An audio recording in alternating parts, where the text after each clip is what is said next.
এই ছবিটা খুবই ভালো গেছে, আমরা দেখছি আমাদের হলে। এই তুই কি ডারে জীবনে কয়টা বাটা করেছিস? ছবি যদি ওরকম ভালো প্রোডাকশন হয় তাহলে আমার ধারণা হিন্দি ছবি যাতে বাংলা ছবি আরো ভালো যাবে। এবার ঈদে শাকিব খানের তুফান সিনেমা চালিয়ে এই সিনেমার ইনকাম সম্পর্কে অবাক করা কিছু তথ্য দিলেন কালীগঞ্জ মিলন সিনেমা হলের মালিক আজমগীর হোসেন, যা জানলে আপনিও চমকে উঠবেন। দীর্ঘ পুরাতন কালীগঞ্জ মিলন সিনেমা হল প্রায় ৩৫ বছর ধরে বাংলা সিনেমার প্রতিনিধিত্ব করছে। শখের বশেই আজমগীর হোসেন এই সিনেমা হলটি এখনো টিকে রেখেছেন।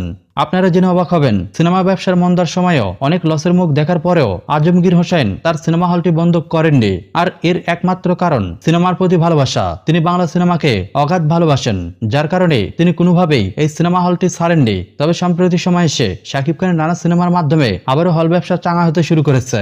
বিশেষ করে প্রিয়তমার পর থেকে আজমগীর হোসেন তার সিনেমা হলে ভালো অঙ্কের লাভের মুখ দেখতে শুরু করেছেন।